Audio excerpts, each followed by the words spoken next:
Bye. I'm going to ask you to participate. One sister. I have one sister. I am an only child. Okay, so now we know how to play. The next one. One of the reasons I'm so passionate about education is my mother taught in schools. So my mother taught in primary schools for more than 50 years. I have written 12 books, and I was never spanked as a child. That's true, perhaps. Number one. It's number 3. I was spanked often as a child, just had a mischievous piece of information, of a streak. The third group, I have biked over 160 kilometers in one day. Bersepeda. That's impossible. I was a straight A student in high school. And I have taught in colleges and universities for over 25 years. What is a lie? I was a straight student in high school. I was not a straight A student in high school. And if we could go to the next slide, please. Next one. Slide selanjutnya. Mas Hasan bisa standby Mas Hasan ya. Can we go just to a view of slide by slide, and then it should be easier to.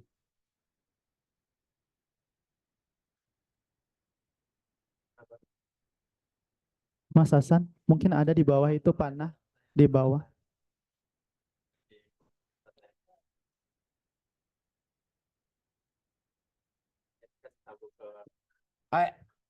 I will tell you why I picked many of those things.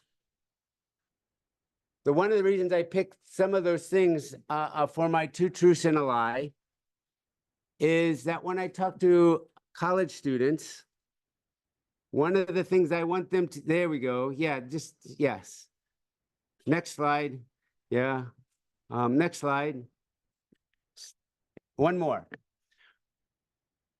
One of the reasons why I picked those slides or these comments is I talked to students about in high school, I was not a straight A student. I used to get in trouble a lot.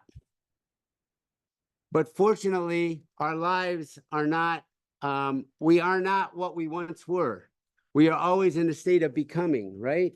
And you do not know what is in store for you or what you can do, right? So, and I just want to point out a shout out. These are pictures from when I was a Peace Corps volunteer many years ago. I did bike 160 miles in a day often. I love it. But the picture in the corner is my mom, who started teaching in a primary school at age 20. And she taught and she finished as a substitute teacher at age 89. And we had to tell her she had to stop because of COVID, because she loved it so much. So I come by a love of children, I think, honestly, and I always like to give a shout out to my mom whenever we do these presentations. So a little bit about me, not a lot, but a little bit. Now I want to ask some questions about you. So if we could go to the next slide, please. So what I'd like to do is usually I have people maybe stand up, but I saw somebody in the chair over here and they stood up and they sat back down and they almost missed. So we would just put your hands up and a bit about you. Have you ever been to the United States for study or for visit? How many people? Silakan Hands angkat up. tangan yang pernah ke Amerika, Bapak Ibu. America. Okay. All right. So next slide, please. Oh, and I will say, if you look at, I love this map because one of the things that I've learned about Indonesia and America is very few people in America know as much as they should about Indonesia. And one of them is that Indonesia is such a big country, right? I am going to Papua in 10 days to do some student workshops, and I found out it is a 5-6 hour flight from Jakarta to Sentani. Oh my goodness. So we don't realize how big Indonesia is. So I just represented, it is much longer, as much wider than the United States, maybe not as tall, but all right, next slide, please. Okay. Have you ever done research on social capital in schools? Anyone? Okay. Thank you. Next one. Next slide.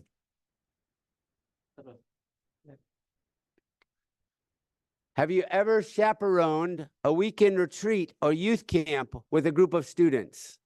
Hands up. Okay. We're going to invite you on our next retreat. All right. And the last one. This is just for fun. Have you ever been face to face with a wild animal that is bigger than you? Komodo or orangutan or elephant, or even some of the monitor lizards are huge. In the zoo or anywhere? Yeah, well, in the wild. I met this friend that is pictured here in a canoe in a small little river in the Everglades. It was a scary moment. All right.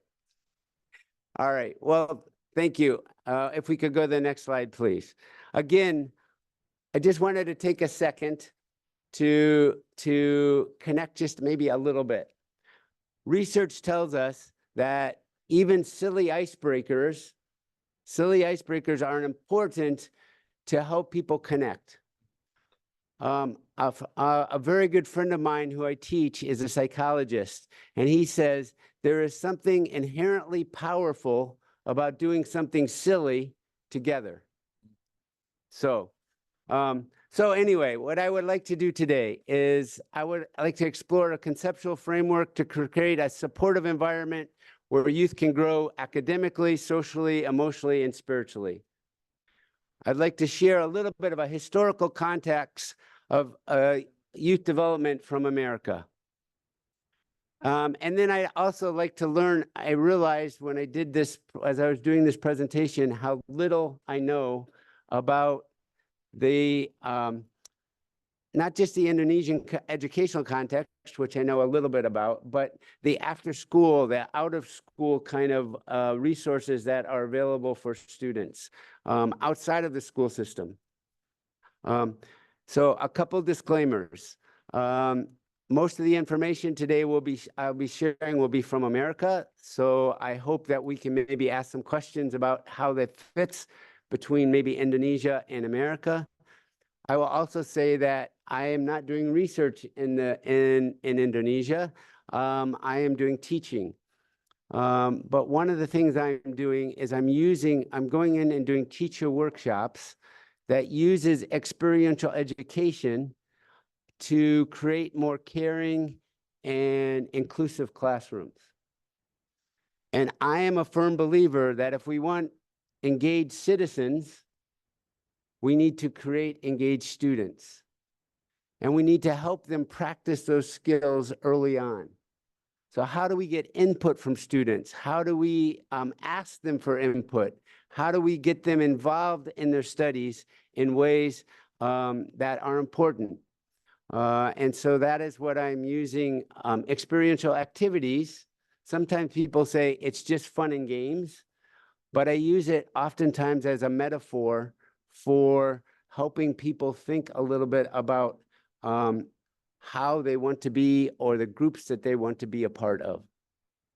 I'll tell one story and then we'll go on. I had a classroom of school counselors in the United States, and we were teaching a course on adventure education. And in adventure education, you do a lot of activities, you use adventure and risk. And one of the things that we were doing was we were rappelling. And we were at a site and we were rappelling about a 70, maybe 40-meter cliff. So people were standing at the top and they were going over and they were walking down the mountain. And I was the person that was at the top that was in charge of safety and to talk them down, right? One of my students got all buckled in and she's standing right here in front of me. And I'm telling her, you can do this. The first step is the hardest. You saw you're safe, but you can take risks because you have a safety net. She wouldn't move. She was scared to death. It took 20 minutes, and finally she took the first step. And when she went over the mountain and went down and walked down the mountain, and she got down, and all the students were around her and gave her just hugs, and you did it. A year and a half later, the same student who was a 35-year-old school counselor came and said, "Do you remember me?" I usually do not remember names, but I remember people. And I said, "No." She looked at me and she said, "Do you remember how you kept telling me the first step is the hardest, but I can do this?" I said, "Yeah." When we're at the top, I go, "Yeah, I remember telling lots of students that." She said, "That has been my mantra over the last year and a half. And I lost 125 pounds. I've gotten into better shape. I divorced I quit my job and moved to a different city and took another job. And all of those things, which were very hard, I kept thinking, I did that. I took the first step to go over a mountain and I was able to do it. The first step is important. So using games and activities in your classroom can be metaphors to help people make changes in their lives. And I think it can also create skills to help our students today get beyond technology, because they love technology. They love technology, but they also want to belong. And so if we can create places where they feel like they belong and can contribute, I think that that helps us build a citizenry that allows the country to move forward in terms of democratic traditions. So with those stories, let's kind of move forward. And you can see we're going to talk a little bit about some concepts, some context, historical context in the United States, some of the challenges, and then some collaboration. With the concepts, I apologize if you all know the definitions I have, but I also think it's sometimes good just to have the same definitions so we all can be in the same place. Next slide, please.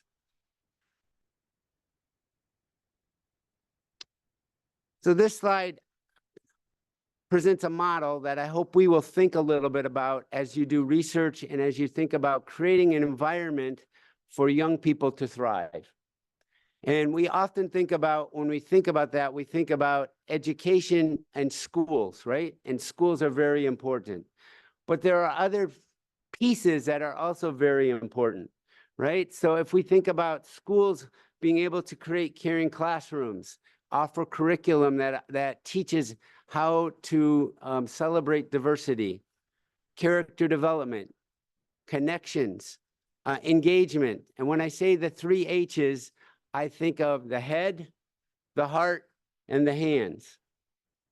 Schools are oftentimes very good at teaching to the head, but maybe not always so good teaching to the heart and to the hands. So how do we think about that? And how do we foster belonging? For YSO, which means youth serving organizations in the United States, again, how do we create programs that help with character development, connections, connecting the head, heart, and hands? But the community also has a role, right? To create places where students feel safe, where the community can connect, to provide opportunities for service and for them to learn how to give back, And again, how do we create a sense of belonging? And then also government. How do we think a little bit about policy, resources, giving the resources to schools and to youth serving organizations and to communities to help them think a little bit about moving forward. One of the things I've done a lot of research around and I love are public parks. So we'll talk a little bit about public parks, and I will say, yes, we'll talk a little bit about that as we move forward. And how do we do that in terms of that creating a ecosystem where youth can thrive and develop competencies and ultimately become connected and engaged citizens? So I hope that this is what we can kind of talk about moving forward. Next slide, please.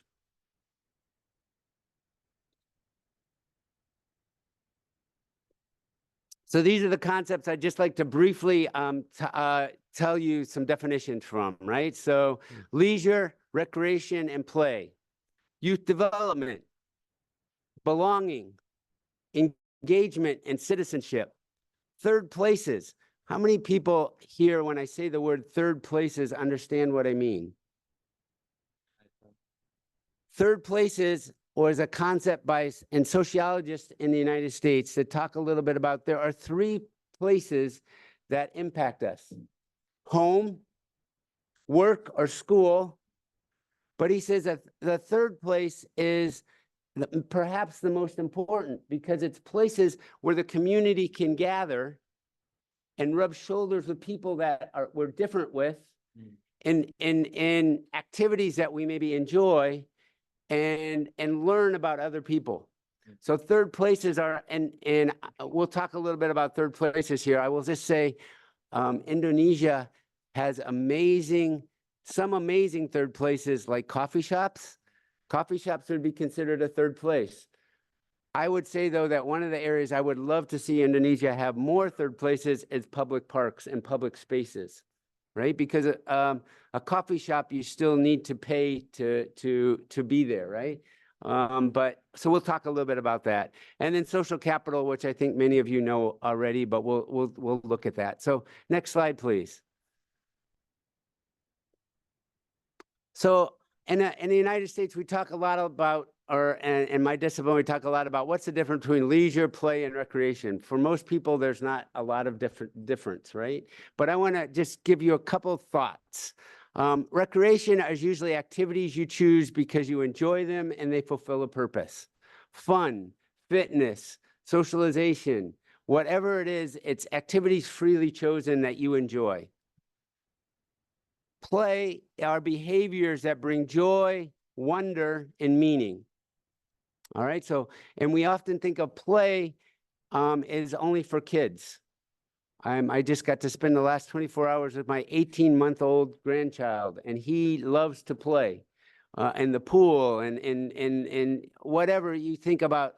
But adults, I think play is also important. If we think about play as being a behavior where we have wonder and meaning, and we're curious. Playful behaviors are important. And then leisure, there are many ways people talk about leisure activities. People talk about leisure time. I would like you to think about leisure as a state of mind. And if you think about leisure as a state of mind, there are two important variables. One is perceived freedom, and one is intrinsic motivation. So we're doing activities because we want to do them, but intrinsic motivation, we're thinking about not activities to get us away from work or freedom from, but what activities can we do that leads us to fulfillment, freedom to. If we have time, free time, we can think about, well, it's free from work. But we can also think a little bit about, if we have time, it's free for us to pursue things that are meaningful and things that are exciting for us, right? So how do we create these sorts of things for young people? Next slide, please.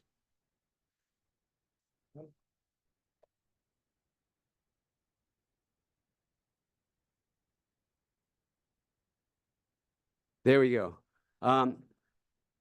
in the United States, the field of youth development has really emerged over the last 20 years. And when we talk about what do youth need to succeed, and about 25 years ago, people started talking a little bit about, when we talk about young people, we usually talk about the things that are going wrong. Oh, they get into trouble. They do this, they do that. What do we do to solve that? And about 25 years ago, we began to shift to thinking a little bit about what assets do young people bring to our society? And how can we build assets in our young people that then they can contribute back? And if you think a little bit about the assets that they talk a lot about are, do they have the ability to connect to people? How do we help people connect? And I think that's one of the things you were talking about in terms of technology. Technology allows us wonderful to connect, but have you ever seen a table of young people where 8 people are sitting around the table eating lunch and nobody's talking to each other, they're all on their phone? How do we teach youth and give them the skills they need to be able to connect? How do we give them the confidence they need and belief in themselves that they can do good things? How do we build their character and competence? How do we give them opportunities to contribute? And how do we help them become caring? And so this is the area in the states that we are focusing on in terms of how do we develop positive experiences, positive relationships, and positive environments to help youth build on their assets and then contribute. All right, next slide, please.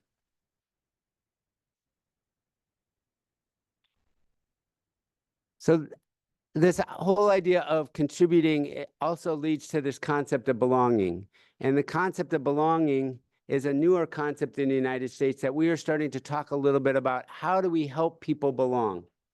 Here's a little bit of statistics that only 49% of full-time workers in the United States said they have a great deal of trust in working with those alongside them. One of the things that, if you are watching America like I am watching America these days, is I'm very sad about the polarization that we have in our country, and we're not able to talk to people across difference. I have not experienced that in Indonesia, but I hope that you can learn from us and not go down that route, right?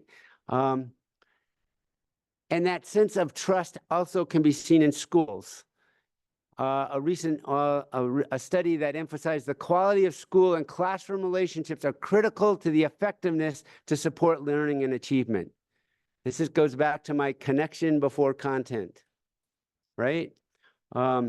Many studies have noted the influence of the quality of the student-teacher relationships, as well as the impact on pedagogy, on student engagement, and the sense of belonging when they have trust with each other. It's an interesting thing. Even Google have spent millions of dollars looking at what makes a good work team.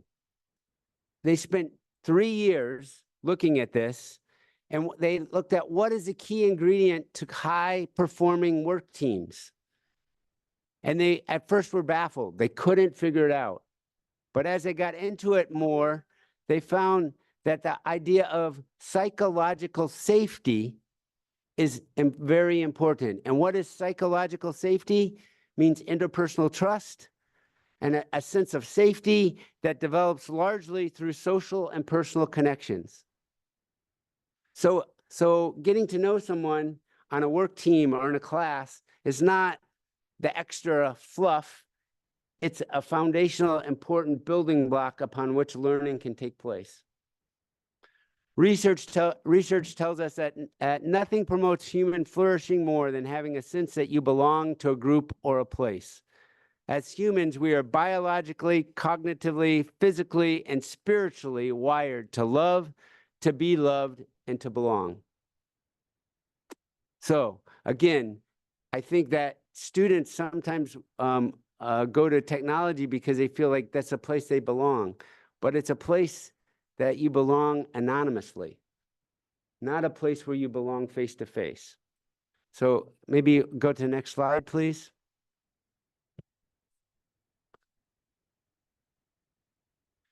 And one of the things that we're finding out is in the US, we talk now a lot about belonging because we've had a lot of studies that say belonging is important. And but recently people have said we need to stop telling people they belong and start showing people. And from research done in about 2017, this was some of the things that said to not just tell people, but to show people we need to do some of these things. Talk about difficult school transitions or difficult problems. We need to support diverse identities and recognize them as a source of motivation. We need to foster connection between peers and also between students and teachers and students and staff. We need to, again, this is why I love experiential education, to incorporate knowledge, virtues, and skills to build EQ or emotional intelligence in the classroom.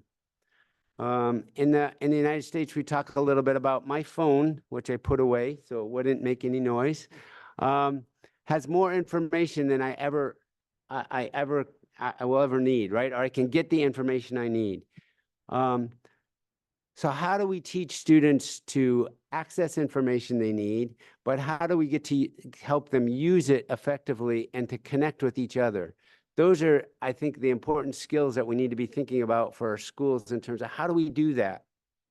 Build community in the classroom.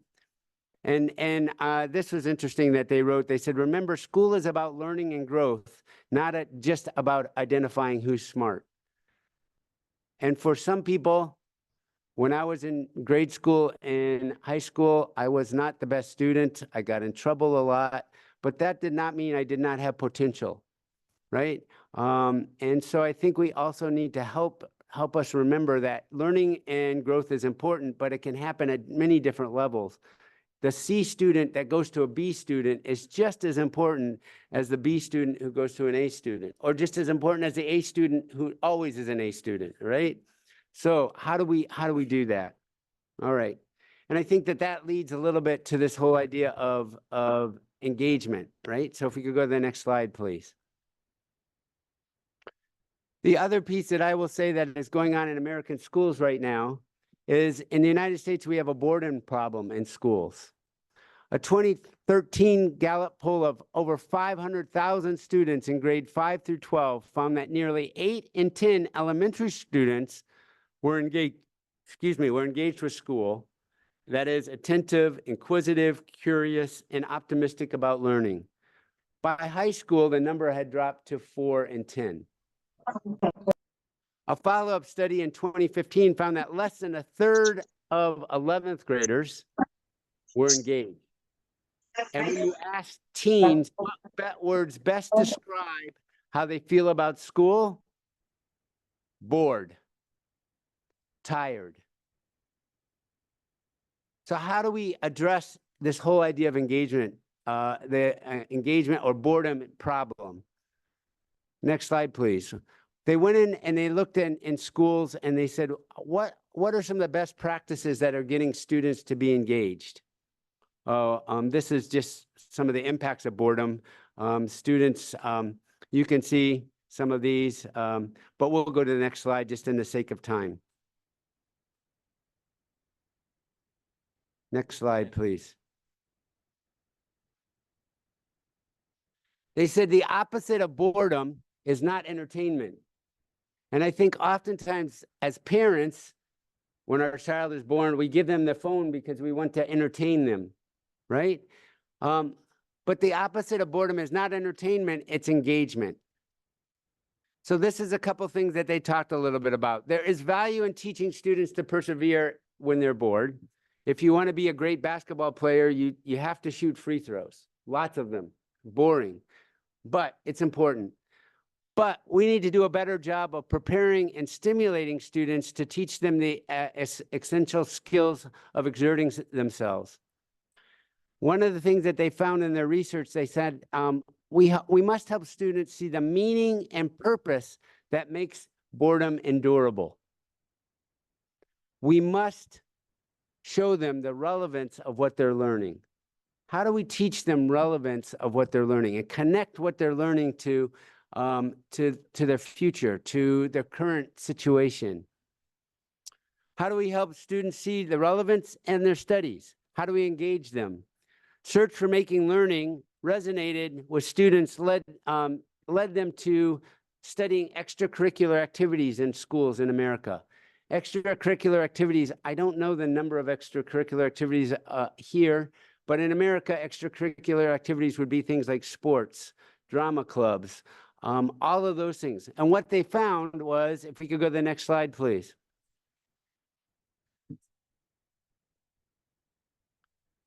They looked at students were engaged in high school, and they found that extracurricular activities were powerful learning environments. In core classes like history and science, and structure is teacher-centered. Tasks are unchallenging, and students are frequently passive. Students often fail to see the relevance of these courses. By contrast, extracurricular activities, art projects, debate clubs, newspaper, social media, Model UN, athletic teams, were places where students were actively engaged and eagerly assuming roles as leaders and learning how to become active citizens. So, what can we learn from extracurriculars? Next slide, please. What makes extracurriculars so powerful and engaging? They're voluntary. Students choose them. And so as a result of choosing them, they're oftentimes more intrinsically motivated. Spaces where work is undertaken collectively rather than individually. Think about teams. They're working together as teams. Oftentimes, it can be a little less formal than a formal classroom, right? So playful and they require learners to play the whole game at a junior level. What does that mean? A whole game at a junior level. Well, when your elementary school students go out to play soccer or football or badminton, or we'll do football, it's not great soccer, right?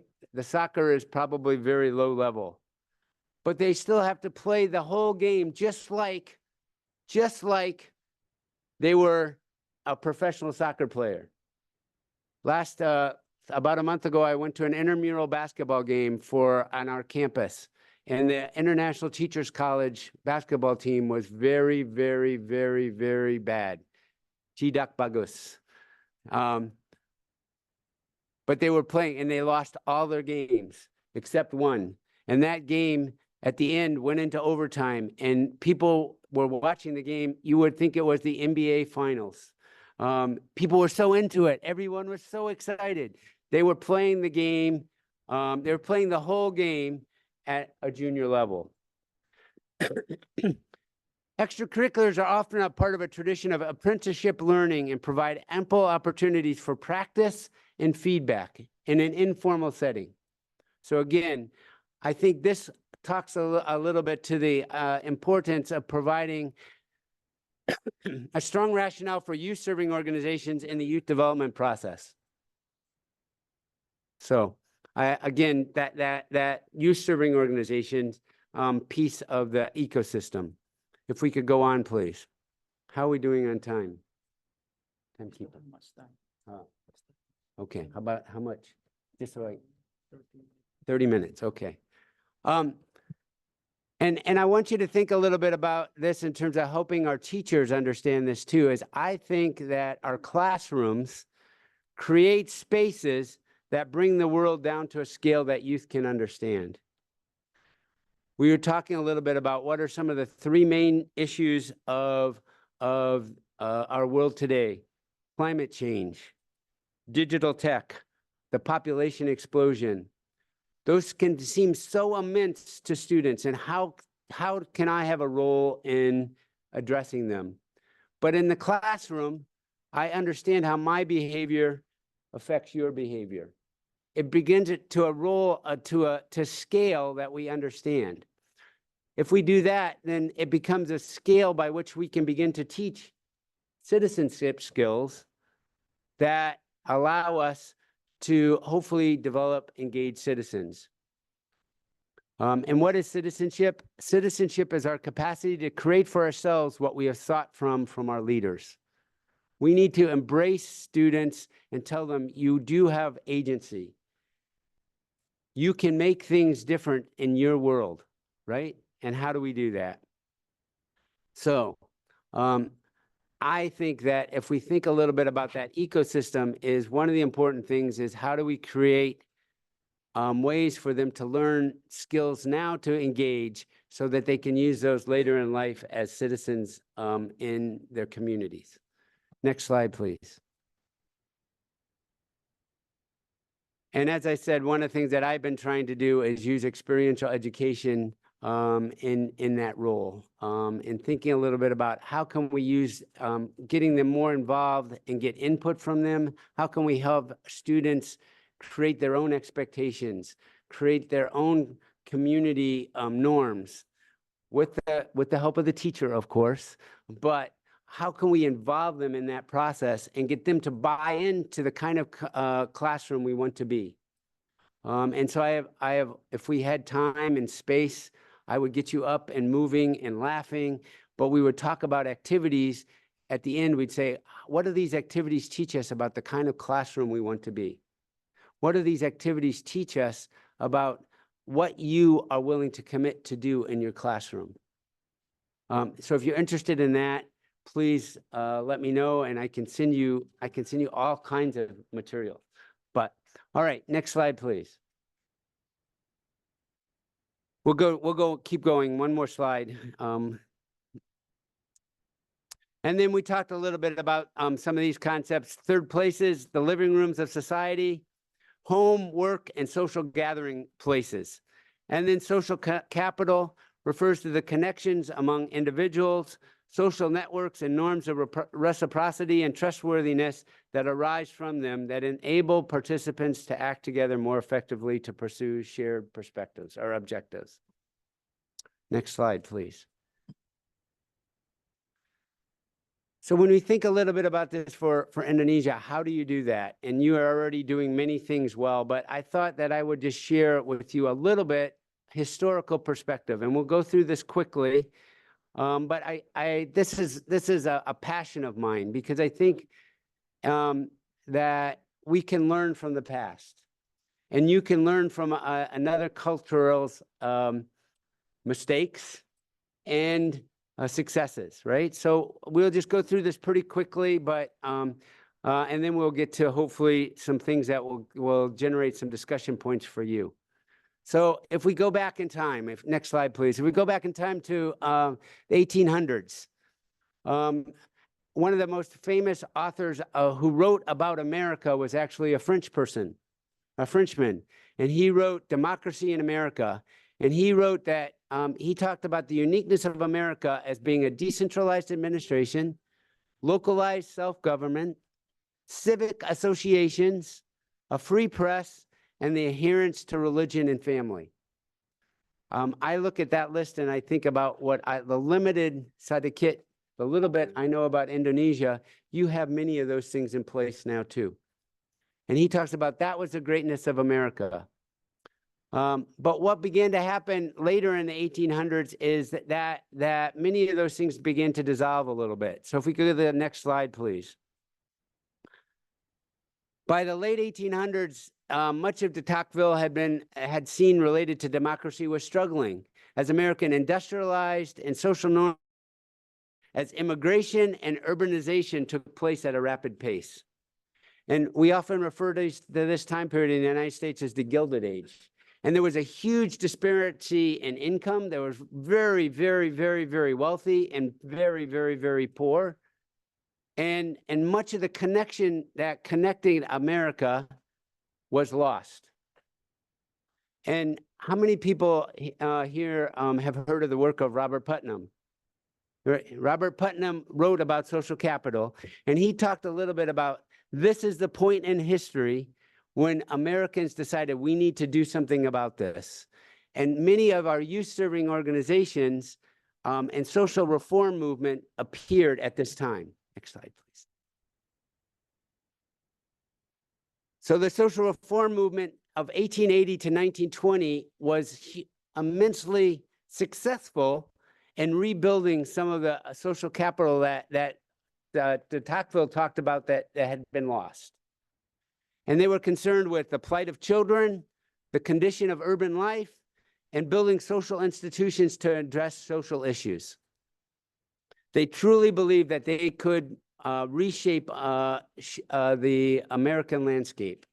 If we could go to maybe the next slide, we'll pass over, and then the next slide. Next slide.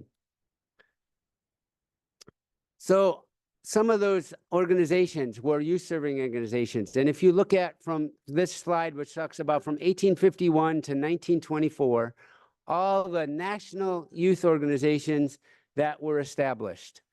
And many of these, I think, have actually come to Indonesia, right? So you have Boy Scouts. We are reimagining what Boy Scouts will look like. You have Junior Achievement. So there are a number of things, but you'll look on this picture down here that one of the things that youth-serving organizations were very concerned with was building boys is better than mending men. Think about that they thought if they built character in young people, they would not have issues later on with you know, social issues that cropped up. So building boys is better than mending men. So next slide, please. And so the youth-serving organizations at that time, they wanted to address unhealthy social conditions in big cities. People were coming into big cities from rural areas, just like we see today. There was a decline in fitness in youth. There was a need for moral development and developing social capital and patriotism. There was a lot of immigrants coming to the United States, and how do we bring those immigrants into the American experience? This is why youth-serving organizations were established, and these are the things they worked on: personality development, character development, social integration, development of new interests and skills and interest, constructive use of leisure, physical health, and spiritual growth. So what I want to emphasize here is, even though some of the problems are different today, some of them are the same, but they were trying to figure out how do we interact with young people's lives to make their lives better, right? So if you look at today, yes, go to the next slide, please. If you go and look at youth-serving organizations and youth development in the U.S. today, you'll see that the U.S. is still a fragmented approach to youth policy. Some people will say because of the localized context, but we don't have a national youth policy. Some people say that's okay because we can address local kinds of pieces, right? We have lots of organizations doing great work, but we don't have, sometimes collaboration is weak. Collaboration is seen on a local level, but less on a state and federal level. So again, we see that we have a great deal of youth development going on, but not always coordinated. Next slide, please.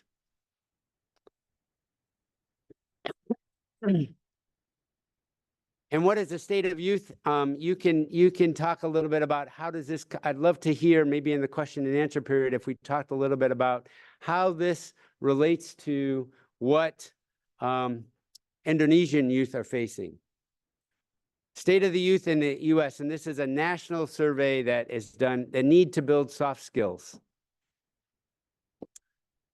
The need to connect. The challenge and promise of technology, right? The same thing you talked about, it's there.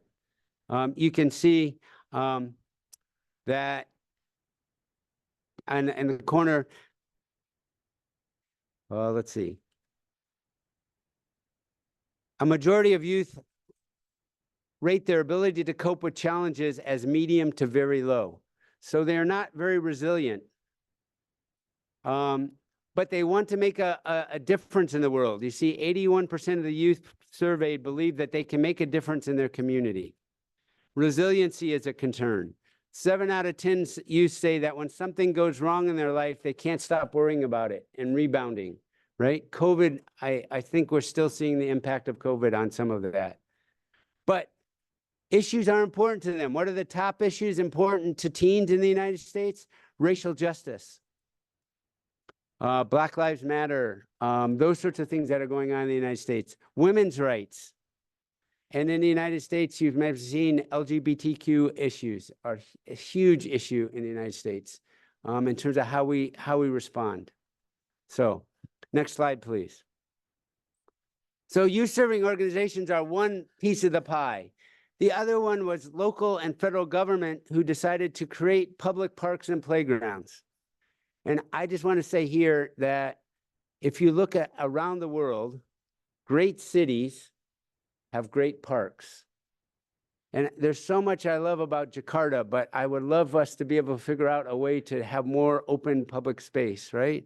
And in the United States, we see parks, large parks like Central Park here. The middle picture there is a picture of a community center. And you can see around that community center, you see the picture. One of the things that community centers was to build a shared history and love of the United States. Today, we not only just see parks and recreation centers, but we also see networks. This picture on the far, I guess the far right. Do you see the line that's going through that you can see all the way down? That is a raised bicycle path. So it's a raised walking and bicycle path. And so you can see the small picture in the corner up top. It used to be an old deserted train line that they converted into a bike path. So we're looking and trying to find new ways to find community gathering spaces amidst a city that is hard to find more space, right? So anyway, next slide. And you can see down there that quote, it says, civic life requires settings in which people meet as equals. The most significant amenity that the city can offer potential residents is a public realm where people can meet. I know that if you think about it, I go to church. Most of the people I go to church with are similar socioeconomic class. I go to a job, mostly socially similar. I go to the mall. Oftentimes, the mall is maybe one place where I meet people who are very different than me. How do we create places where people can meet that are just that you're different, right? So anyway, I love public parks, so a little bit, but moving forward. So we went from public parks to, next slide, please, to community centers or more activity-oriented, social, athletic, civic. Anyway, it was a place where the community could gather. Next slide, please. Today in America, we see our parks serving as gathering places. I don't know if Saturdays in the park are amazing because people gather there for a variety of things. They're laboratories addressing social and environmental problems, and they're also environmental resources that save some of the diversity of the United States or the area. These two pictures on the left are parks in Hong Kong. And I don't know if you've ever been to Hong Kong, but on Sundays, all the domestic helpers are off. It's their day off. You can go to a city park and it is just packed with people who spend all day there because this is where they can gather with their friends and be together. It's a gathering place. So again, I think asking those questions about policy is how can we create more public realm for people to interact and connect with. Next slide, please. And then the last one I'll just speak briefly is a settlement house movement brought. The reason I love this so much is this is Jane Addams. I don't know if you've ever heard of Jane Addams, but if you haven't, she is an amazing woman who did amazing things at the turn of the century when women could not even vote. And if you ever get to the United States and go to Chicago, she has a museum that is just phenomenal. You would love it. But anyway, she talks a little bit about, again, space, the mere foothold of a house, easily accessible, ample in space, hospitable and tolerant in nature, situated in the midst of a large foreign colony which so easily isolate themselves in American cities, would be in itself a serviceable thing for Chicago. She bought a house and made it into a community center and just invited people in. And if you go to the next slide, please. 20 years later, she controlled 8 city blocks, and she had a gymnasium and a pool and a women's dormitory and all these programs that, again, brought people in to connect. And her main aim, if we go to the next slide, please, was to build citizens. Adams thought that those who came and went at Hull House as citizens are citizens in the making, not as clients or receivers of services. So creating space where people could connect and learn what it meant to be citizens was very important. So again, how do we create those spaces for us today? Next slide, please.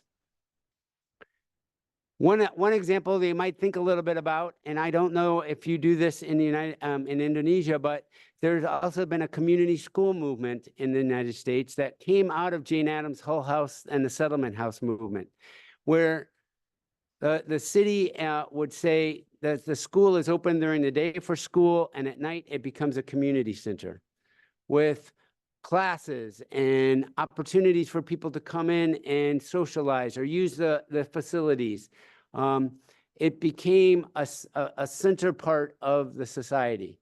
And again, that's a really interesting combination between community centers and schools, right?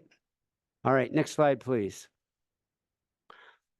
All right, so I wanted to just say parks, recreation, youth serving organizations and schools all work to create places where people could come and foster community and programs.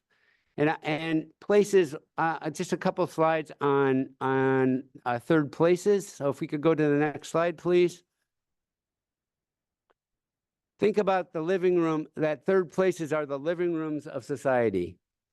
Our distinctive informal gatherings make the citizen feel at home, nourish relationships and a diversity of human contact, people who are different, create a sense of community, and invoke a sense of civic pride. So places like libraries, schools, parks, coffee shops, all of those malls. Last night we were out and about at Sudirman station, and we came out and there was not really space, but there were people just hanging with music, and it became it was becoming an informal social gathering place, right? So how can we maybe make those more formal a little bit for people? Next slide, please.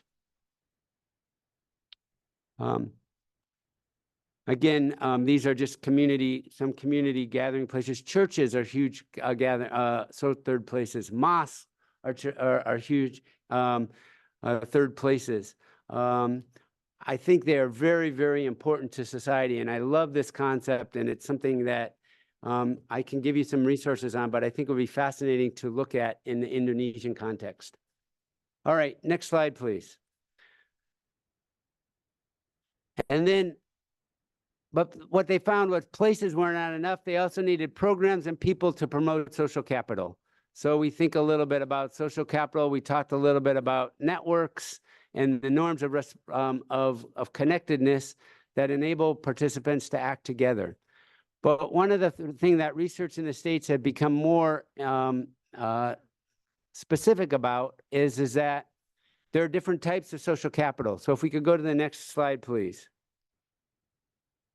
This is just a little bit of a history of social capital. You can read it, and I'll let you read it if you're interested, but let me tell you a story about this, the mural that's there. These are all pictures of individuals on a individual wooden box. And we had an artist who said, I want to help connect my community.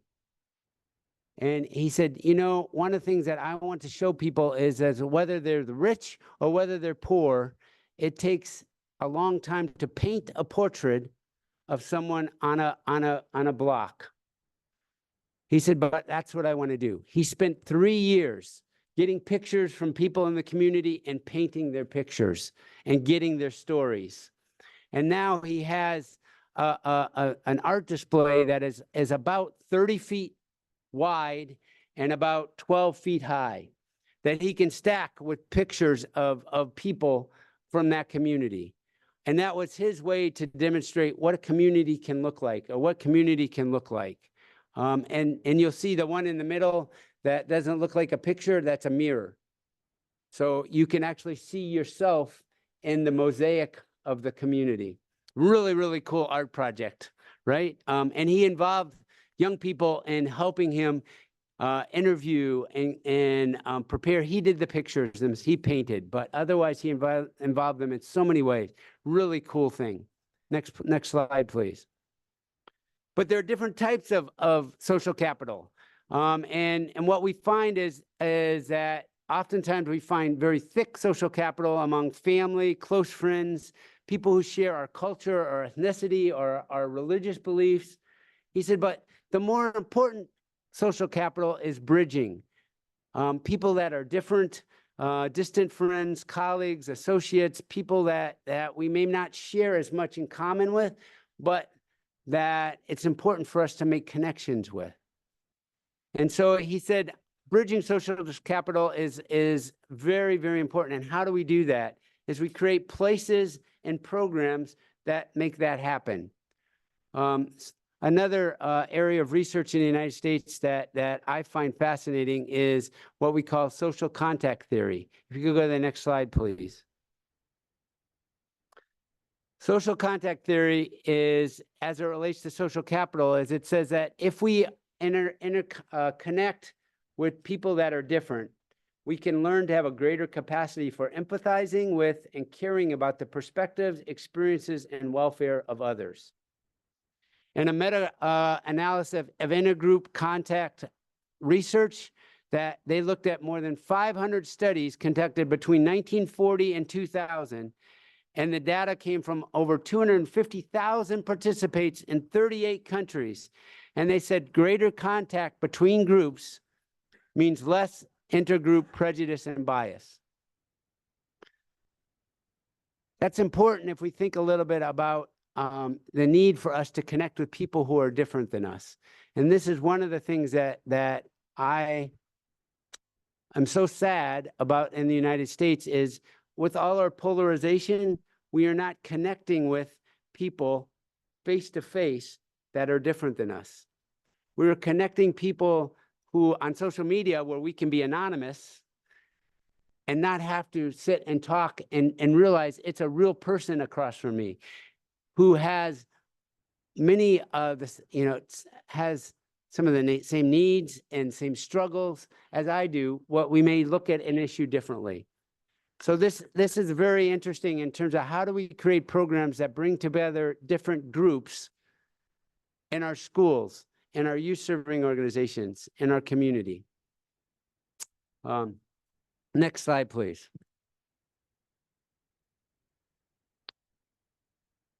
So historically, if we look at were these places and programs successful in building social capital? And I will say it depends on who you ask, because I would be reticent if I did not also say to you that some critics have looked back on the social reform movement in the United States as a time of social control rather than social reform. If we give people just enough so they don't get upset, we can control them and can keep things the way they are. And I think that's important for us to think a little bit about as we do our work and as we do our research. And I think this perspective is important I will say that if we look at the time that the social reform movement went into effect, that the overall quality of life of Americans increased greatly during this period. And Robert Putnam would say, who's written a lot on social capital, would say that social reform movement was extremely successful in building social capital between the 1890s and the 1960s. But he would say at that point, we began to see a decline again based on economic, political, social, and cultural trends. So those same trends were trending up until the 1960s have now begun to trend down again. And he would say, next slide, please. If you look at this economic, political, social, and cultural trends, he said in the 1890s, we're at the bottom of that on the left-hand side. And we increased our social capital through all kinds of civic engagement up until the 1960s, and then it started to go back down again. And right now in the United States, we are at a trend place that is almost as bad as we were at in the 1890s in terms of polarization, in terms of disconnect from our neighbor. And so he would say, the good news is, so that's the bad news. The good news is we have done it once to build social capital. We can do it again. But he would say it can't be the ways that we've done it in the past. We have to find new ways that help connect people today. So you can see, today we must invent inventions that are not carbon copies of earlier small town America, whose passing they mourn.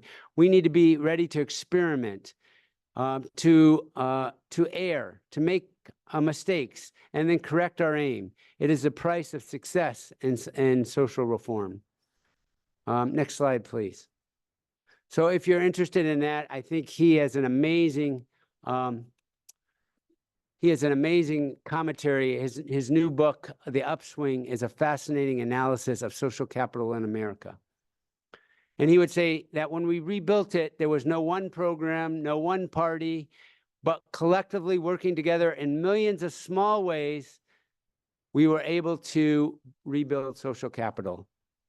So, and he said, yeah, let's move forward to the next slide, please.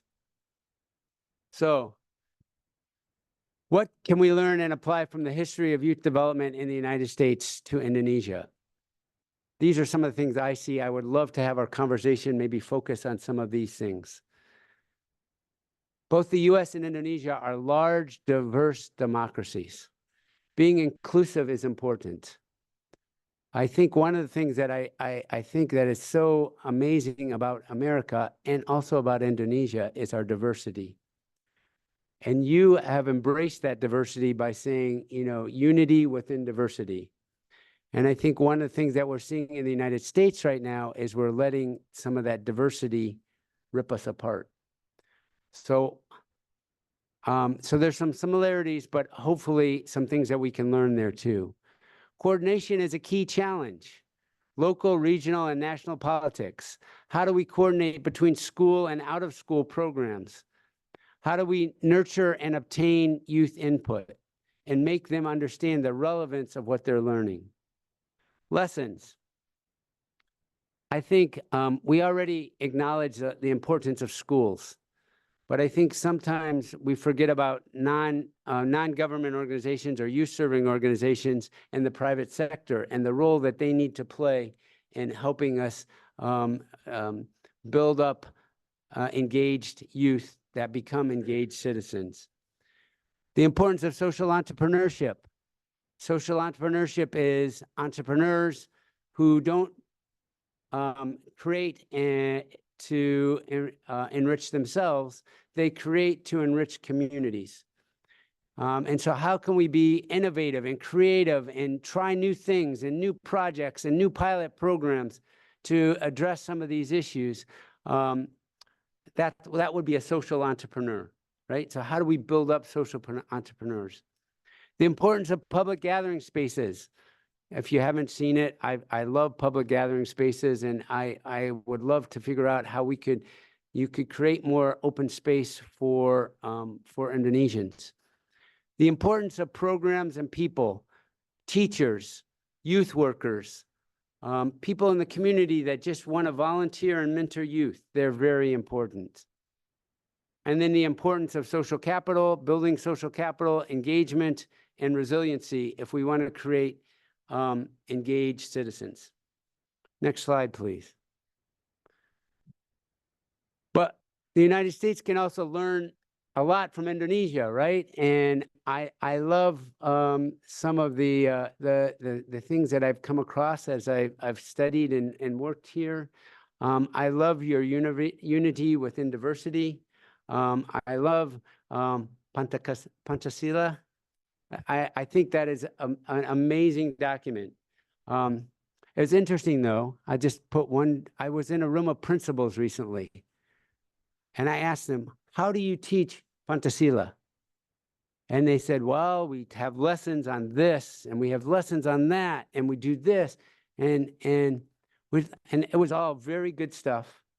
But I asked them one question. I said, "You know what you just told me was all things about the head. It wasn't about the heart or the hands. How do we incorporate things that get at the passion of youth and the passions and virtues and characters in the hands to help others to be able to actually do it, not just learn about it?" That's just one observation, I guess, that I had in terms of looking at that. But we have much to learn and share together. So I will say this, and I will say it in front of my AMINEF coordinator here. I would encourage you to apply for Fulbright, to come to America, to share the things they are doing well, but also to learn from us, to learn together and to share together. If you have half as good of experience as I have had in Indonesia, it will be a wonderful thing, because the people have just been amazing. And anyway, so if you're interested in finding more about the Fulbright program, you can check the website, right? AMINEF website, or ask one of us. Next slide, please. So what are some of our challenges today? Well, we talked about in late 1800s, America was transitioning from rural to urban. Today, we see the greatest migration in the history of the world is happening, especially in Asia, Africa, and South America, where people are moving into cities like crazy. The population challenge: 25% of the world's population is under the age of 15. 10% is over the age of 65. The challenges of mega cities throughout the world, and Jakarta is certainly one of those mega cities that I became coming to Jakarta 10 years ago, and I'm so impressed with some of the things that have happened since that time and 2009. But there are so many challenges with big cities, right? Social reform or social control? How do we truly engage people and give them a place at the table? And that includes our students in their classrooms and in their schools. How do we develop programs that reflect the unique culture of each place? And then the rise of the citizen sector, or the youth-serving organizations or NGOs. Next slide, please. So as I think about the collaborations and how do we develop an ecosystem where youth can thrive, I don't know, you may have already done all of this, but how do we document the youth development landscape in Indonesia? How are youth-serving organizations, schools, communities, and government connected in supporting a youth agenda in Indonesia? How broad is the definition of the educational sector within Indonesia? What does the citizenship sector look like in Indonesia, and what is its role? What role can private sector play in supporting a youth agenda? How can we support social entrepreneurs in the educational sector, right? And then the Youth Development Index, like I said, I'm not sure of everything you're already doing, but I just want to recognize, I know you're doing these things already, but I just want to put my 2 cents worth in. Next slide, please. So again, developing ecosystems where youth will thrive. This on the left is a Venn diagram of a research agenda for community youth development in the United States at Clemson University. Educational institutions, community and faith-based organizations, family, neighborhoods, and communities, and government and social services, right? So how do we create and build those sorts of things for youth and give them opportunities to thrive? Next slide, please. Again, what additional kinds of things? How can you identify and create pilot programs that create models for best professional practice? How can we focus on supports and outcomes? Focus on youth policy. Focus on including a youth voice in programs and policy. We talked a little bit about Indonesian youth in the 21st century. Again, I was able to look through that a little bit in preparation for today and found it very interesting. Next slide, please. And I will just say, is anybody from Manado? Manado? Maybe online, I don't know.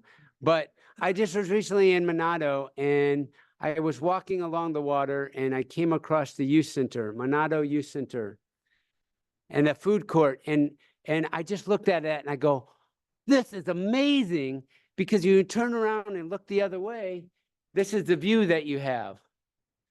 And I just think about what an amazing place for a youth center to teach entrepreneur skills, small business, help them start small businesses, restaurants, food. Anyway, there could be so much, and they might already be doing it. I don't know. But I just was like, wow, this is so cool. And it's such a cool location. It's a great third place. So again, I just wish I knew more about what is going on in Indonesia before I spoke with you today, but I spoke with what I knew, and I hope it was helpful. The challenge of the future. Last slide.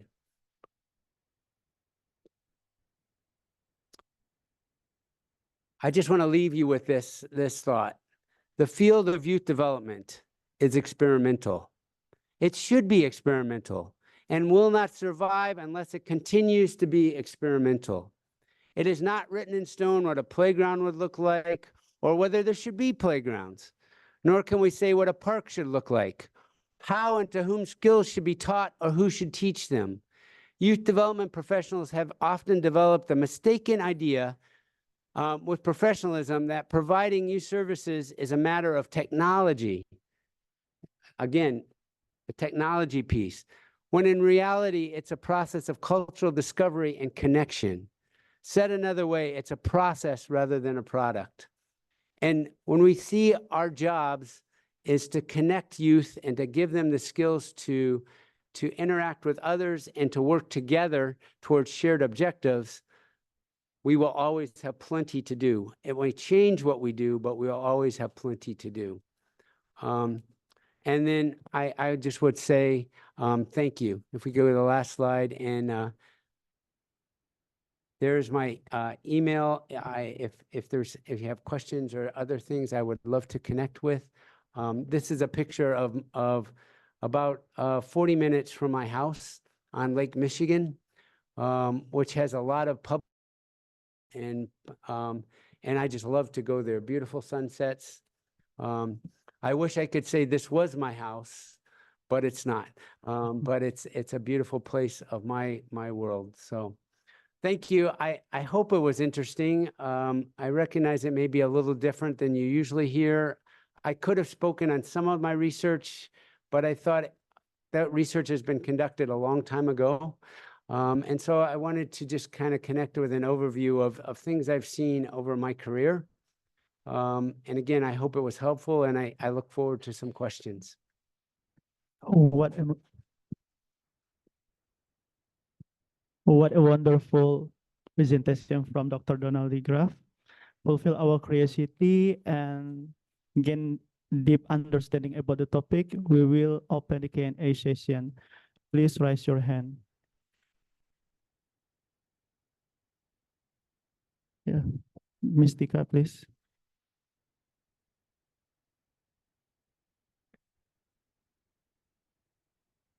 Thank you so much, Professor Degraaf.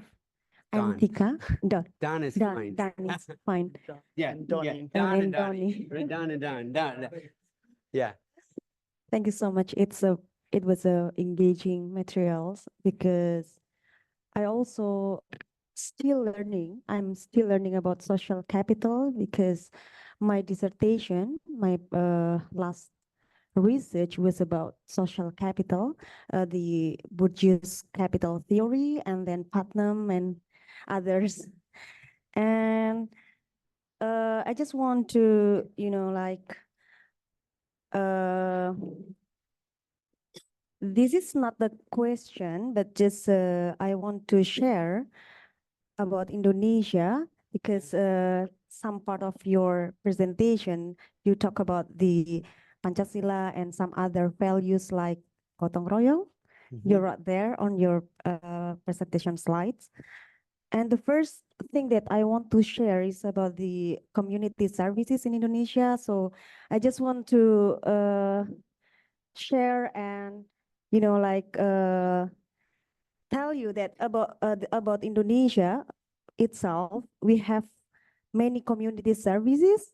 So it's like informally support Indonesian, for example, school Indonesian or the schools from the governments. For example, we have the community of religion, like in Madrasah Dinia, like in a mosque, Islamic community, Right. something like that. So we have many communities, informal communities that support the Right. government's,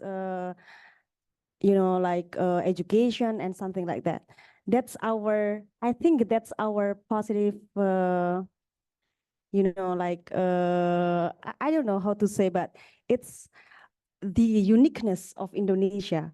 And we also have many values as you wrote down there about gotong royong and others like tolerance and then solidaritas or solidarity. That's the one that I found in my research. So actually my research is about the transition from education to work, vocational, vocational education in the time of COVID-19. And I found that one of the most activated capital in that time is the social capital, but a very typical that I name it as a solidarity capital. It is a very unique, social capital. It's not a general one, but I found that there is a component that is typical of Indonesia. Say like empathy and others. I'm still trying to,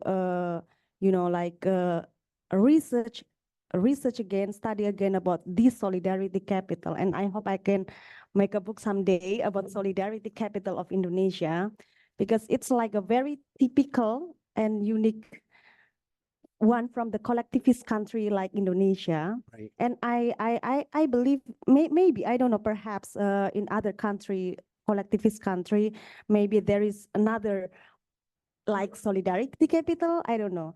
Because I found it in the time of the, COVID-19, at that time, we are some of the youth are difficult to find the job, and then the solidarity was activated at that time. That's so related to your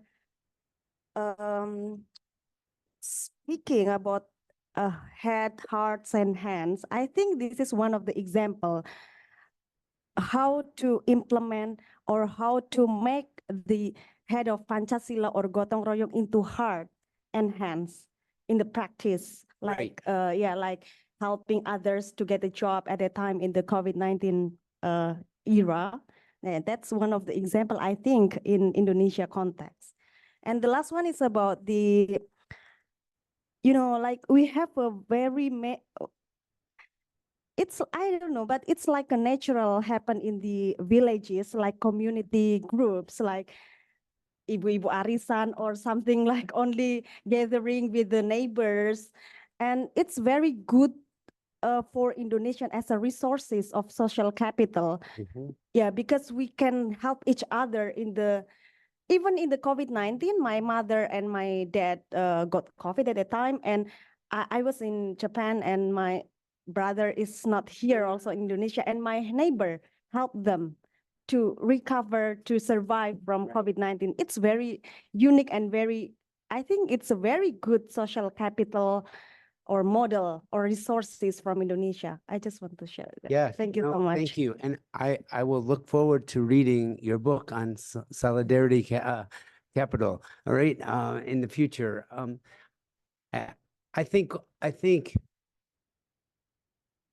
one of the things that if I could comment, I think one of the things that is fascinating is the United States is looked upon more of an individual culture, right, rather than a collective culture. So how does social capital manifest itself differently?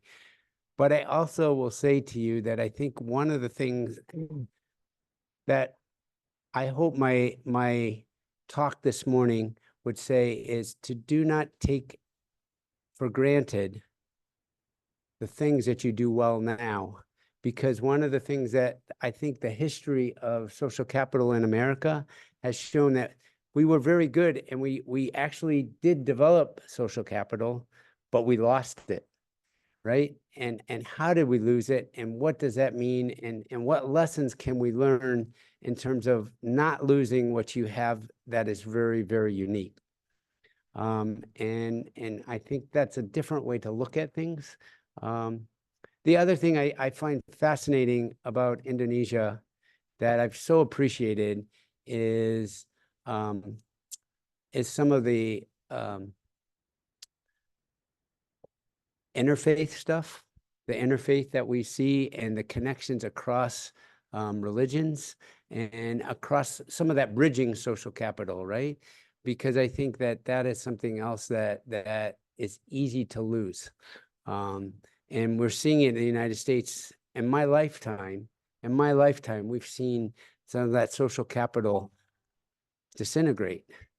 And now we're like, okay, what do we do next? Because we need to rebuild it. And that makes me sad. And what could have we done differently that maybe not to have lost it? I don't know. So I hope that that's something that Indonesia will not lose. And it's interesting to know whether that collective culture versus individual culture will have an impact on that. Does that make sense? Yeah. Such interesting sharing from Mistika about Indonesian social capital. Actually, it's not a question, but that's okay for the sharing session. Is there any question for other participants? Please raise your hand. Okay, Soeharto.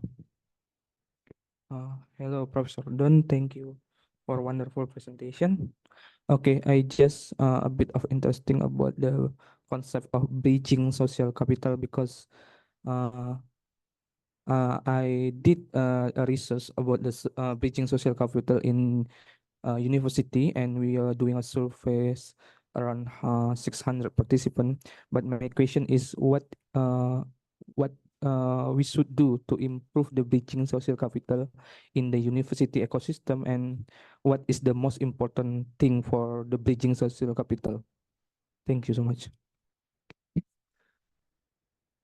I think when we look at social contact theory, I think that social contact theory gives us a really good foundation for us to think about how to build kind of bridging social capital. And I will just use maybe an example. And in the United States, oftentimes you will have two people who they think are very different from one another, and they disagree. And they don't want to talk to that person. But if they have an experience together, and they work for maybe around something else, it can give them much more empathy about that person or that group moving forward. So I think the key is, how do we create ways for people to informally meet people who are different than they are, both informally and formally, because formal is important too, but how do we create ways that I can connect with people that are different, right? Because when I connect with people that are different, I realize they're not so different, right? And I think that's a very important lesson for us, to think a little bit about how do we bring people together. And you see it, sports teams are a way. I mean, when you're playing sports, you're not worrying about other things. You're worrying about playing the best football you can, or soccer you can.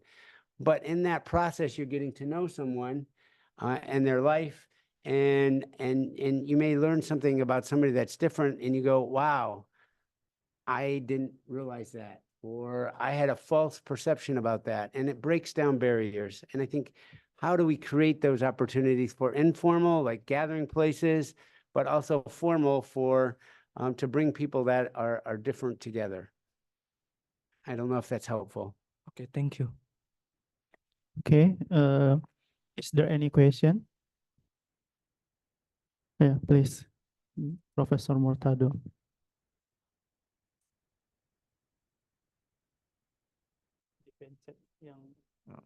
Okay, thank you. I think you lectures very complete and you inform us about many of keyword, yeah. So I think this is complete lecture. So you said that you admire with the maybe culture of Indonesia with the Pancasila system, and you compare with between Indonesia and US, yeah. But I think US is live with historinya full with survival of individualism. Yeah. So Indonesia is opposite. Yes. We live with the solidarity, because we live in archipelago, and we must unite, and I think this is about maybe social capital values full, ya. Yes. So but saya campurin nanti bahasa Indonesia. I think we and maybe the education of character, yeah. I think this is maybe a best practice from Indonesia for others, yeah. But maybe something we feel that the education of culture itu like just jargon for it's a jargon. Jadi sometimes kita itu merasa seperti, you can understand Indonesian bahasa. Sedikit. We feel that this is just jargon ya. Yeah, it's like a jargon, repetitive teaching, yeah. Yeah. Yeah, so but we have, I think, for youth, yeah, for young people, I think we menghadapi facing the difficult situation, yeah, because maybe I think student now is the drop in schooling, yeah, formal education. So and so we maybe we not can improve our personality, ya, because full of maybe terlalu formal pendekatannya, sehingga it's very formal and approaching an education, Right. yeah. So now Indonesia, education Indonesia is, in my conclusion is for gagal, ya. Ya, file untuk melahirkan misalnya entrepreneurship, ya tuh. Jadi Entrepreneurship. Yeah. So I think we facing the situation is difficult for young people in Indonesia, Right. because maybe oligarch is very, very strong in Indonesia. So the Indonesia is just look, education is just produce a certificate, yeah, for graduate, yeah. So this is for a work, but not an independent entrepreneurship, Right. yeah. So I think so this is one issue. The other issue is about maybe a digitalism, yeah, the development of digital technology, digital. You know, Indonesia overcoming in 2030 is about talent grants, ya. We need atau kita kurang, ya, kurang ya, about approximately 9 million talent grant for overcoming 2030, ya. Yeah. Digital. Yeah, in the peak of bonus of democration, yeah, this is so I think this is this is a difficulty for Indonesia student, ya, for untuk mendapatkan atau menemukan, to find the good life, the good attain apa capaian, ya. Right. Yeah. So this is maybe sekarang now, yeah, the teachers is the weakness of aspect of education, yeah, because the lack of literature about digitalism so in education. So this is not can help the student to building character and knowledge Right. in digital era, yeah. Right. So this is a problem. So you know the government also maybe the now is we feel that authoritarianism, yeah, collaborate with the model capital with Reisman or the oligarch, yeah. So this is make a situation a difficult situation for young people. I think like that, yeah. So Yeah. this is But I'm not so sure. so we hope to who, ya. Kita berharap kepada siapa, ya. Government sedang semangat-semangatnya, ya. to develop a country, ya, to building the infrastructure and so on. I would say, though, I'm not so sure that it's just a challenge for Indonesia, Yeah. because I think if I understood your question well, it's the hard skills of education, but also the soft skills of education and learning to connect and build community and those sorts of things, right? And it's a hard job to be able to do both of those things well, right? And we need to give more resources to teachers, right? To be able to do that. Is that fair? What, in terms of my interpretation? Yes, Yeah. yes, yes, it's true. And I think that is always the case. We talk a little bit about people. How do we develop the teachers and the youth workers that can help our youth, both with the soft skills and the hard skills that they will need to move forward, right? I still believe that we have focused a lot on the hard skills and not enough on the soft skills.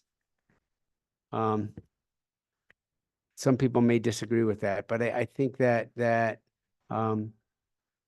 yeah, and the teacher workshops that I'm doing with teachers, trying to give them more tools to think a little bit about how to create the kind of classroom they want to create with their students, not for their students. I don't know if that's helpful, but I understand what you're saying. Yeah, actually, you get the point of question from the Professor Murtado. The first about the character in Indonesian Yeah. student, and the second about digital talent, Prof. Yeah. Could you give a statement about digital talent? How to develop digital talent in Indonesia? How to develop it? It's kind of like impossible. Yeah. Well, I think that I love the idea of the social entrepreneurship. You're talking about developing more entrepreneurs. I think helping students become more social entrepreneurs is an important piece of that. Now, that's not specifically the digital technology. And I will say this, that orang tua, right? Yeah. Old man. So the technology piece is hard for me to keep up with. I think I can't really speak to that, how to develop the hard skills of the digital age. But I think that I think the point I would like to make is that when we emphasize one without the other, we lose out.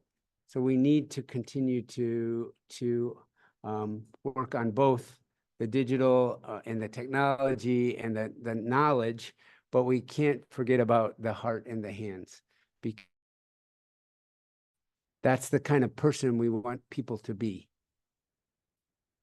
I'm sorry, I don't know if I answered the question, but the character education, I think, is what I've worked on the most. Oh, So. okay, thank you for your response, Dr. Donald Degraaf. Is there any question? Oh yeah. Can we check the question from Zoom? All of the participants talk about the problem of connection.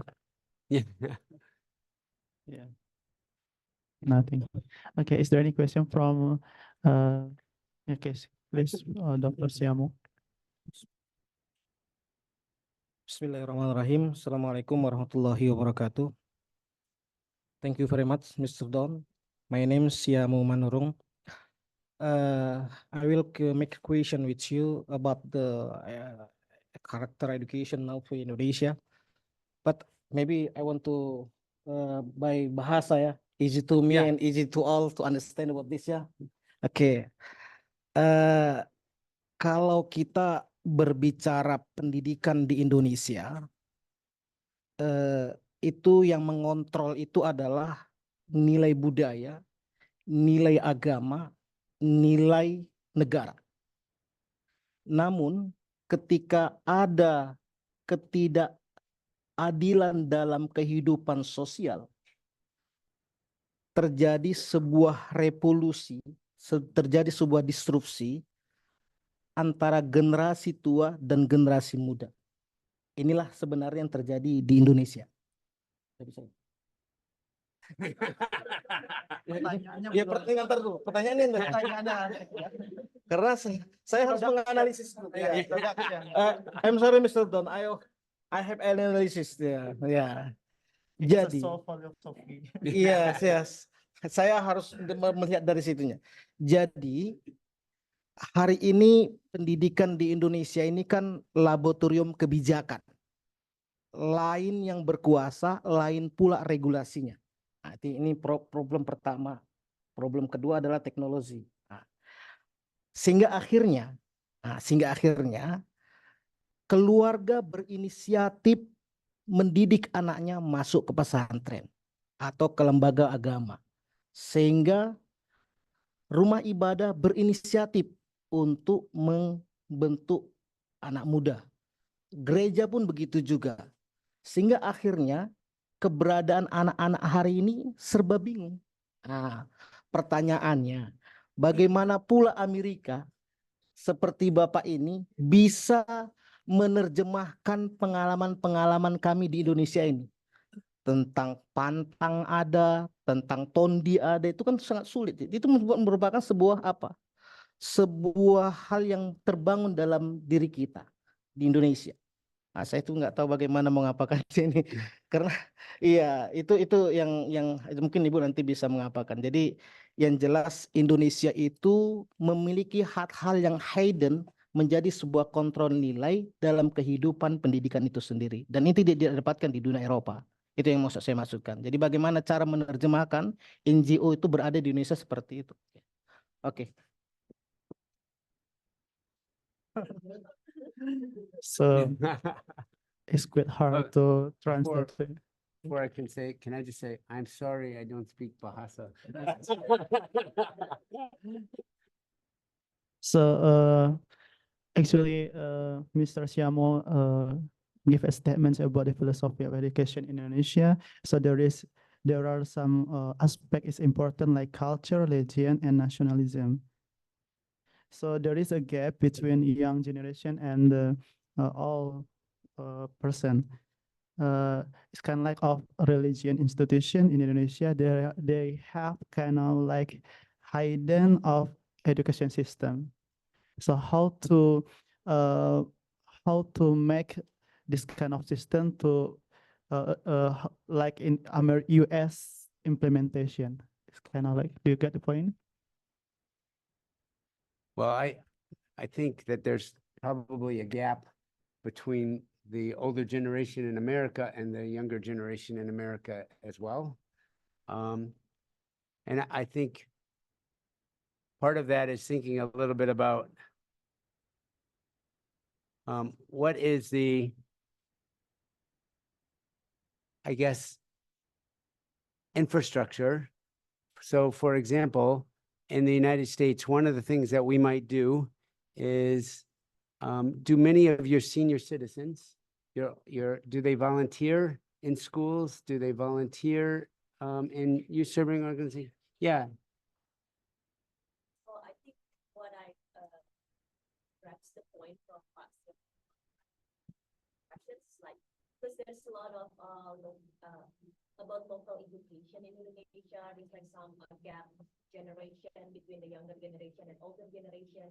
So the religion, like church or mosque, also take roles in education of a young generation, like pesantren, you know, youth camp, like in church, something like that. So the Bapa asked, like, the young generation get like confused, like which part, like in religion or also in like society, because it should be like both in school, right? But because there's a local aspect, like cultural aspect, nationalism aspect, of local values of Indonesians. Like maybe the question is more like how Pak Don will like share your experience here that you got in Indonesia and compare it to the US society. Maybe it's more like that, Pak. Yeah. Well, I think that one of the things that you'll see, one of the challenges I talk a little bit about is coordination in America is hard, just like maybe coordination here between the church and you know, organizations. There is difference and there is conflict over who is teaching children what, right?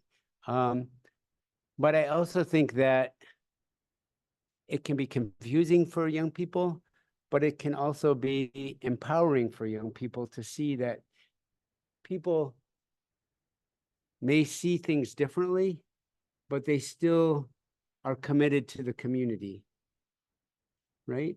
And so how do we help maybe our community to think a little bit about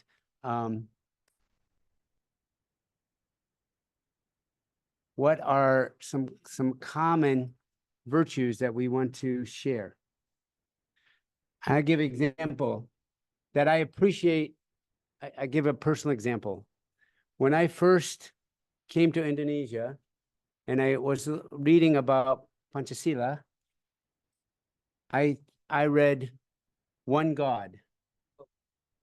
And I thought, are they saying that everyone has to have the same one God? And in some ways you're saying, no, you want one God, but you can be 6 different religions, right? Yeah. That is pretty ingenious to me, to think a little bit about how you have said, here's diversity and here's unity. So how do we in our communities think about what is it that we can share and cooperate with? And I think one of the challenges is for schools and for youth serving organizations is we are so busy and community is we don't have time to talk with one another. And I think that that can be very, very important for communities to, how is our community different than another community? I think that is good for youth to learn. Anyway, I don't know if that's helpful. Kalau di Indonesia tuh kayak justru generasi mudanya lebih banyak perspektifnya kan, karena kan belajar di sekolah, tapi juga belajar dari secara sisi agama sih yang nggak ada mungkin kalau di Amerika. Jadi itu nggak ada. Dan tadi dia mencontohkan, beliau mencontohkan yang tadi Pancasila, sila pertama yang ketuhanan yang Maha Esa tadi itu. Kan dimana ketuhanannya Maha Esa, Esa kan satu, tapi kenapa di sini agamanya agak 6 gitu kan? Ada kan unity tapi diversity gitu loh maksudnya. Jadi mungkin lokal value-nya lebih dari itu sih Pak. Iya. And can I give one more example? In the United States, 15 years ago, there was hardly any interfaith communications and talking that's going on, right? And I think over the last 10 to 15 years, we have seen a great number of increase in trying to figure out how to do more interfaith cooperation. And I would say that that change has been driven by young people who have pushed and say, we want to understand, we want to connect, would you agree? I would see our college students are very much, sorry. I would say that our college students are very much pushing that to say, this is what a change we want to see. And we've seen a lot of initiatives in that regard. In my college, recently just developed a South Asian interfaith organization where we have Jainism, Islam, Christianity, and also Confucianism, and yeah, all those things all collected together, and it's like the first interfaith organization of like South Asians. So I think young people can have a voice in that too, right?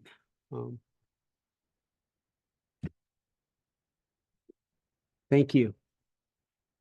Thank you. Thank you for Dr. Donald Degraaf. Maybe Dr. Degraaf has answered the question from Dr. Syamo.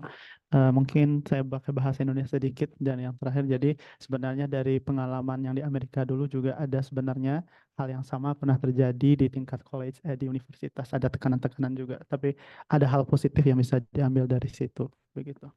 Okay, is there any question? Okay, please, Dr. Trina Vizanti. Thank you very much, Don and Don. Okay. Okay, I think I really appreciate your presentation. It's really comprehensive, yeah, to discuss with us about how we promote the young talents to contribute to the nation, right? That's the most important. I have three things. First, this comment is coming from my son. When we just coming from Australia and we live here, and then he looks around and he found that why in Indonesia the government built more shopping malls instead of sports field or parks. That's the first question that I had. And I said, okay, you will find the answer later. We will see why they're not, I mean, the government see that the importance of the interaction in the informal and more what we call like there is no border, right, among the society. So that's the first question and the impression. And I found in your presentations this is one of the important issue, right? Actually, right now, the government, especially the local governments, are getting aware of this, and they now also build like the sports centers and also the parks for public parks and something like that. Like in my town in Bogor, you will see Yeah. it's very nice. So this is there is improvement. Right. So we will see that there is a gradual improvement later in this issue. And the second one is about the just coming from madrasah. Last week, I had an opportunity to visit around 5 madrasah in West Sumatra. Maybe you know that West Sumatra is one of the dominant from Muslims people. And rendang. Okay. And The best food in the world. we're right? done. Yeah. Okay. I had it last night. You have to breathe. Okay, and one of the important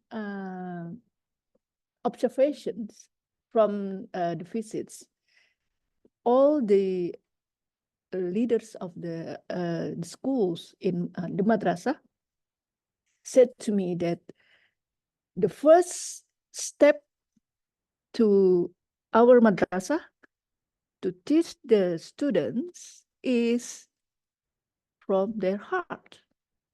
First, kolbu in Muslims term. Can I say one thing there? Yes, please. Saint Augustine, who is a saint in the Christian tradition, Yes.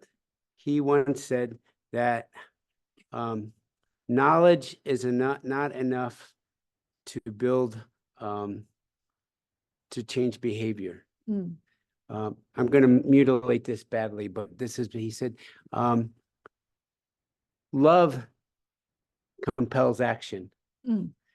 So what we must do in our education is we must teach our children new things to love. Same thing, Yeah, I think. yeah. It's saying, because love impels us to change and to think about things and to want to learn. So anyway, it hit me similar. Yeah, because I just give my impression to them that why the madrasah and the public schools have a different students' character. And even they can, I mean, in madrasah students, they can be a champion. They can go to the university, which is a very top university in Indonesia, even to other countries. And what's going on here? I really want to know. And then he said to me, come here, we're not teaching you knowledge or technology or whatever, but I teach you heart first. So there's a Muslim's religious characters. And then when they already in the same, what we got like the same levels of understanding and the norm, now they start to talk. And after that, I ask again, now we have a sense of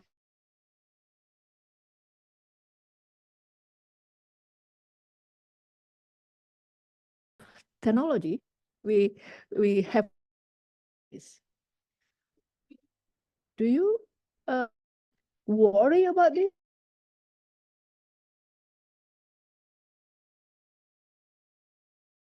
Cheats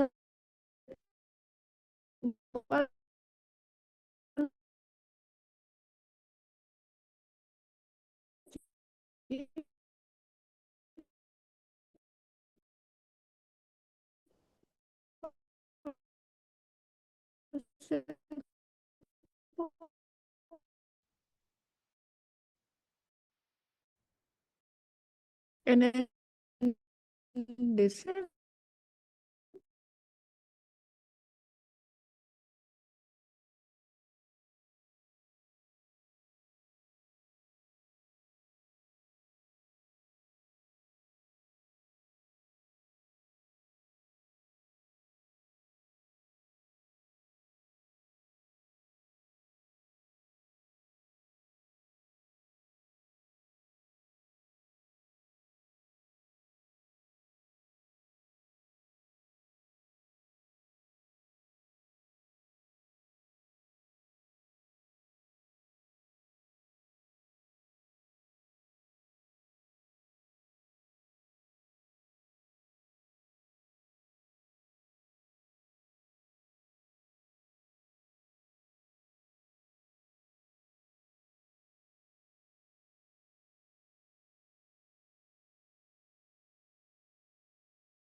So I don't know. I don't know what you're doing in Indonesia that so many people still go to malls other than it's air conditioned. On a hot day, it's very nice to go. But malls in America are no longer full. People buy on Amazon and they, do other things. Yeah. Yeah. So anyway, so I think one of the things that Putnam would say, he would say is, we don't know what is going to work in the future, but we need to be willing to take advantages as society changes to leverage those things, like the mall or like the whatever it may be. We need to be social entrepreneurs and think a little bit about things differently. Anyway, thank you. I appreciate that, and I love the teaching from the heart. Yeah, yeah. Okay, thank you for your answer, Dr. Donald Degraaf. How time flies. I think we are coming the end of the sharing session. And then thank you for your insight thank you. and sharing experience from Dr. Donald Degraaf. And then I apologize for all my mistake. And Me? start. I apologize for my mistakes too. Yeah, I like that. Yeah, I apologize for my mistake starting from the beginning to the end of the sharing session. And the last but not least, I would like to say thanks for all participants, the committee, and for all support from our head of Education Research Center. And to close our event, we would like to ask our head of Education Research Center to give the closing speech. For Dr. Tina Vizanti, time and place is yours. okay, thank you very much, Donnie and Dr. Don. We already spent for around 2 hours, right? Yeah. Oh, it seems so short. Thank you very much. First, I really want to give a great appreciation to you for preparing your talks with us and sharing your experience, your expertise with us, and also discuss about Indonesian without AMINEF and Fulbright. We cannot do this. Thank you very much. Thank you. I hope that you continue to support BRIN, especially for Research Center for Education. Yeah. Yes. So I hope that one of, or maybe one, more than one. Yeah. We can, can come to Come to Michigan. yes, to Michigan, right? It's cold, but we will give you a warm welcome. Oh, thank you. And I hope so that you also being our visitor here as a professor, visitors. I would, yes. Yeah, after you finish with the UPH. And the most important from this session is the network, the collaboration, as you mentioned before. So I hope maybe you already mentioned about the potential research question topics, right? And I hope that all our researchers can study what the Dr. Don already mentioned about the research potentials with him. And maybe we also have an idea, yeah, about a research in. Is it possible to do research in America, right? In US, yeah. Yes. And the same. Comparative study. So yeah, this is like comparative study. I would be more than willing to help with that. That's good. Yeah. Yeah. I think it would be fascinating Yeah. to look at some of the differences and some of the similarities. Yeah. And the last one, right now we also in the writing the books, the edited volume books. And we have 2 books right now, or 3. First is about rethinking education system in Indonesia. And then the second one is about inclusive education. And the third one is the social innovation. So this is related to your material. So I hope that this is not the last meeting or discussion with you. I hope we can continue our discussion and sharing with our researchers here. And again, thank you very much to AMINEF and Fulbright. Okay. Thank you. Sama-sama. My pleasure. Mohon maaf.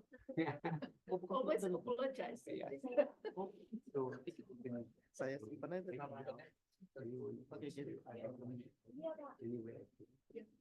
You will be here until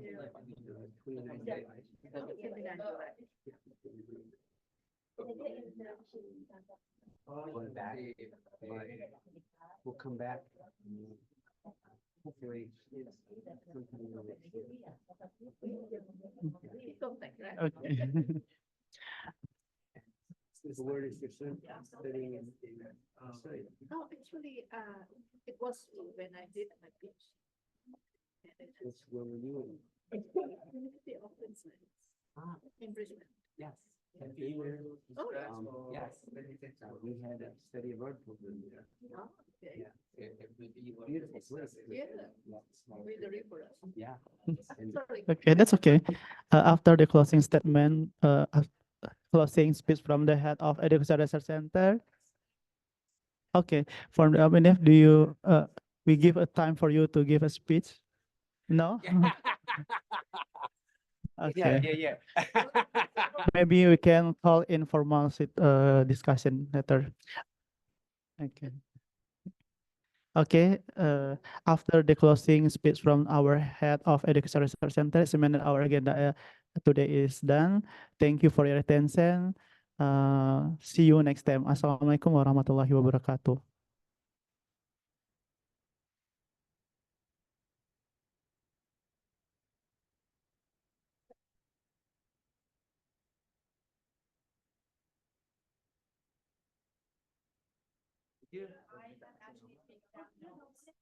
I could see. I'm like Dr. Degraaf is still. Yeah, I love it. I have some great icebreakers if you want to do an icebreaker. Orang Amerika,